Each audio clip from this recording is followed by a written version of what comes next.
మీకు తెలుసు గత ప్రభుత్వం చాలా దుర్మార్గంగా వ్యవహరించి ఈ రాష్ట్రాన్ని 10 లక్షల కోట్ల అప్పుల పాలు చేసి మరి అసలు ఎప్పుడూ కూడా ఈ రాష్ట్రంలో ప్రశాంతంగా నిద్రపోయామనే గత 5 సంవత్సరాలుగా ఎక్కడా మనకు కనిపించలేదు. కానీ గత 9 నెలలుగా చంద్రబాబు నాయుడు గారు ముఖ్యమంత్రి అయిన తర్వాత ఈ కూటమి ప్రభుత్వం వచ్చిన తర్వాత చాలా ప్రశాంతంగా మనం ఉన్నాం. ఎటువంటి అరాచకాలు లేవు, మరి అక్రమాలు లేవు, తప్పుడు కేసులు లేవు. నీతిగా నిజాయితీగా పరిపాలన చేస్తూ ఒక రాజనీతిజ్ఞుడు, ఒక మంచి పరిపాలనా దక్షకుడు, మరి ఆర్థిక శాస్త్రవేత్త, 4 సార్లు ముఖ్యమంత్రిగా పనిచేస్తున్నటువంటి చంద్రబాబు నాయుడు గారికి ఈ రాష్ట్రానికి ఆదాయాన్ని ఎలా పెంచుకోవాలో తెలిసినటువంటి సమర్థుడైనటువంటి వ్యక్తి. అట్లాంటి సమర్థుడు మరి 9 నెలలుగా ఈ రాష్ట్రంలో కేంద్ర ప్రభుత్వాన్ని ఒప్పించి కేంద్ర ప్రభుత్వంతో మాట్లాడి మరి మీకు తెలుసు ఆల్రెడీ మరి అమరావతికి 12,000 కోట్ల రూపాయలు కూడా మరి ఇవ్వడం జరిగింది. అలాగే పోలవరానికి కూడా 13,000 కోట్ల రూపాయలు కూడా ఇవ్వడం జరిగింది. అలాగే స్టీల్ ప్లాంట్కి కూడా మరి మొన్నే కేంద్ర ప్రభుత్వాన్ని ఒప్పించి మరి అక్కడ కూడా గ్రాంటీని ఇచ్చారు. అలాగే విశాఖ రైల్వే జోన్ కూడా మరి చంద్రబాబు నాయుడు గారు మోడీ గారిని ఒప్పించి తీసుకొచ్చారు. ఇంతకంటే కూటమి ప్రభుత్వం బాగా పనిచేస్తుందని చెప్పడానికి ఇంకేమైనా ఉదాహరణలు కావాలా అని చెప్పి నేను అడుగుతా ఉన్నాను. అది కాకుండా మరి సూపర్ 6 అని చెప్పి మరి అద్భుతమైన పథకాలు చంద్రబాబు నాయుడు గారు ఇచ్చారు. రేపు మే నెలలో మరి తల్లికి వందనం అని చెప్పి ఆ ఇంట్లో ఎంతమంది ఉంటే అంతమంది పిల్లలకి మరి తల్లికి వందనం 15,000 రూపాయలు చెప్పని ఇవ్వబోతా ఉన్నారు. అన్నా క్యాంటీన్లు ఓపెన్ చేశారు. మరి పెన్షన్ని 3,000 ఉన్న పెన్షన్ని ఒకేసారి 4,000 చేశారు.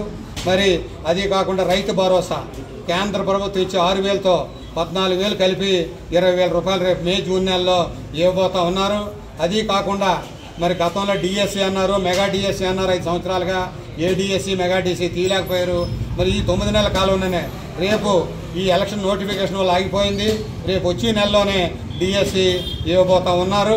అలాగే నిరుద్యోగ భృతి కూడా రాబోతా ఉంది. ఆడబిడ్డ అనేది ప్రతి మహిళకు కూడా 1,500 రూపాయలు ఇవ్వడానికి చూస్తున్నారు. ఉచిత బస్సు ప్రయాణం కూడా ఖచ్చితంగా ఇస్తారు. గ్యాస్ సిలిండర్లు కూడా మరి ప్రతి ఇంటికి కూడా సంవత్సరానికి 3 ఇవ్వడానికి సిద్ధంగా ఉన్నారు. ఆల్రెడీ 1 ఇచ్చారు. రాబోయే రోజుల్లో కూడా 2 కూడా అందుతాయి.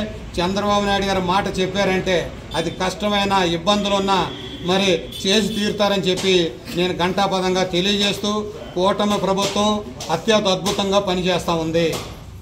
పేద ప్రజలకు ఏమైతే కావాలో అవన్నీ కూడా మరి చేస్తూ అటు సంక్షేమం ఇటు అభివృద్ధి 2 కళ్ళులాగా చేస్తున్నారని చెప్పి మరి తెలియజేస్తా ఉన్నాను. నేను ఎంత మంచి ప్రభుత్వం, ప్రజలు ఇంత మ్యాండేట్ ఇచ్చిన తర్వాత చంద్రబాబు నాయుడు గారి నిరంతరం కూడా ప్రజలు అలర్ట్ చేస్తూ ప్రజలకు వాస్తవాలు తెలియజేస్తూ ఎవరిని ఇబ్బంది పెట్టకుండా తన మేధాశక్తితో ఈ రాష్ట్ర ప్రభుత్వాన్ని మరి అత్యంత అద్భుతంగా నడుపుతున్నారని చెప్పి కూడా మనం చేస్తూ ఉన్నాను నేను. మరి ఇంకా కూడా గిరిజనులకు కూడా ఎన్నో పథకాలు తీసుకురాబోతూ ఉన్నారు. మన బడ్జెట్లో మనం చూసాం సుమారు 4,500 కోట్లు గిరిజనులకి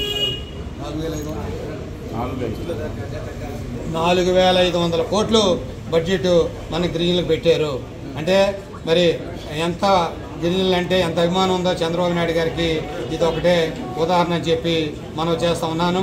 అటు చంద్రబాబు నాయుడు గారు, పవన్ కళ్యాణ్ గారు, నరేంద్ర మోడీ గారు నాయకత్వంలో ఈ రాష్ట్రంలో మరి మీకు తెలుసు గతంలో ఉన్నటువంటి అవకతవకలు, గతంలో ఉన్నటువంటి అరాచక పాలనని సరిదిద్దాలంటే ఎవరి తరం కాదు.